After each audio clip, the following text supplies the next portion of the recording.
helping keep modern Manx history alive. It's one of the first things that greets you when you arrive in the Isle of Man. The promenade here in Douglas goes back to the 1930s, and since then, very little has changed. The consultation period ended on the 28th of January. We had 400 responses to the consultation. So firstly, a big thank you really to everybody who took the time and effort to tell us their views on the prom. Very wide-ranging views, but I'm very pleased to say that there's been a consensus in favour of a scheme. That's good news because it gives a basis for the politicians to bring forward the necessary funding to deliver something. Are you in a position to tell us what that proposal is yet? Well, it's a bit early yet. We are literally drawing together all the responses at the moment and trying to establish exactly what people see as the priorities for the promenade. There is a little bit of consensus building around the possibility of a central reservation and moving the horse trams perhaps to one side of the promenade. But as I say, it's too early to really draw any firm conclusions. We will, as the next part of the process, start to draw up plans very carefully with various technical stakeholders to make sure that what we then bring forward is practical and doable.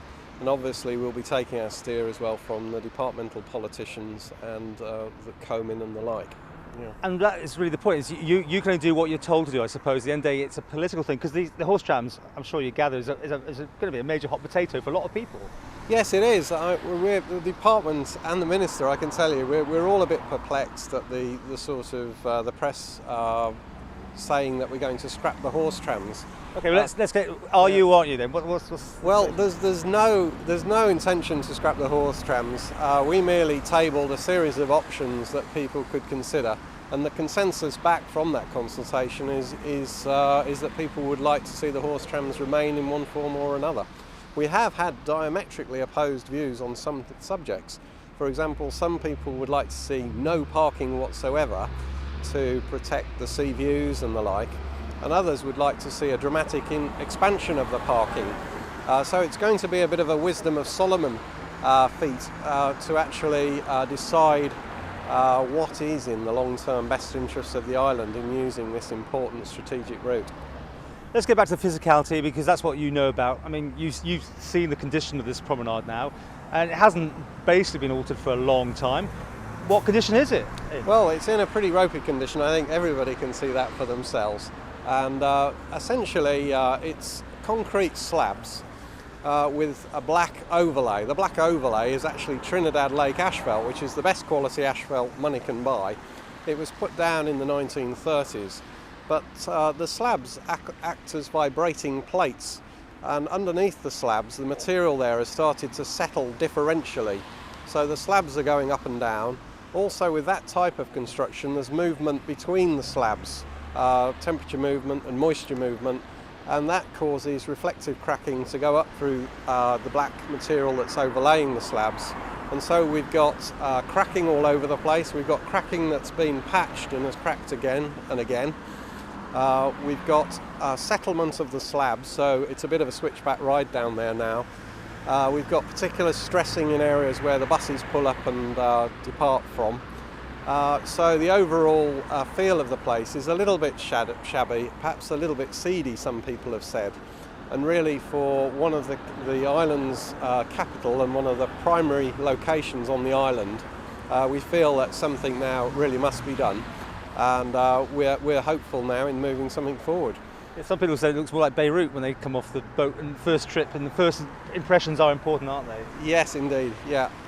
Now, are we in danger of this whole thing falling into the sea? I mean, what condition would it be in if it was just left as it is in another 20, 30 years? Well, the sea wall is structurally sound, we're told. With a high tide and a sea surge in the Irish Sea, we're told by our colleagues in the Water Authority that the water level could potentially rise to 800 millimetres above the top of the sea wall, but only every 200 years. Now that's, you know what statistics are like, that could be in a few weeks' time, or it might be in a couple of hundred years' time. but we don't feel that that level of risk at the moment constitutes sufficient a threat to look at complete replacement or heightening of the sea wall. The other snag with increasing the height of the sea wall would be that we'd obviously start to obscure the sea view. So there would be an amenity loss if we went down that approach. But there is a residual risk there, but that's the sort of feel for it at the moment, so we're not planning to do anything in that regard at this stage. But overall, the construction's okay, it's going to last us for a bit longer if things don't move along at the pace you're hoping for. Yeah, the seawall itself is not an issue for us structurally. The prom and the road condition is an issue for us. Obviously both the aesthetic of that and also the structural soundness of the highway itself. It's life expired and needs to be replaced. Well, can you give me a timetable finally? I understand that you're not the politician in all this. So, what is the sort of timetable you think you'll be working to see some sort of movement and results for the public to see? Well, I'm optimistic as I stand here today. We hope to be able to produce this report summarising all the results in the next month. We hope to be able to then crystallise that out working with the politicians a month after that. And then we hope to be able to go back to the public with a general arrangement drawing showing a little bit more detail of what we're actually proposing to do and seek their comments again. Then we'll move to submit a planning application. That process is likely to take 3 or 4 months in itself. But we do, subject to the Tynwald budget vote, we do have a provisional amount of £1 million in the budget for next financial year, and also some follow-up sums in the following financial years. Each of those would be subject to a new Tynwald vote again. But provisionally there's £7 million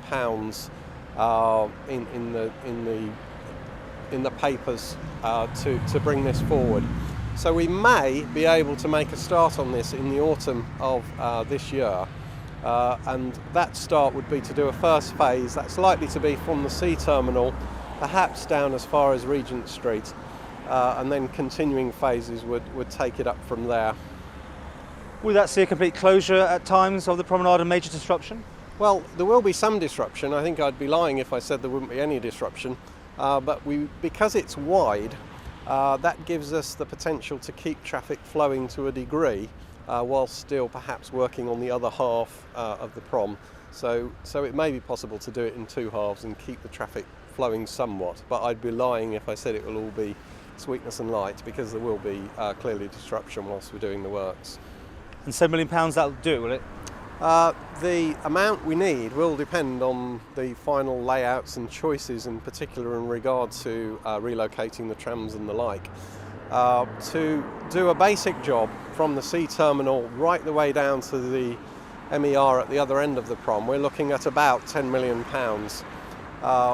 Obviously the £7 million that's very tentatively earmarked at the moment would get us a good way down, and I'm sure that Tynwald will take a view on future funding when they've seen the results of the first stages. It's been an aspiration to get the promenade looked at for many a year. Now the Isle of Man government's got less money to spend, this project could still be on hold for some time to come. Please subscribe to the Isle of Man TV archive channel. Thank you.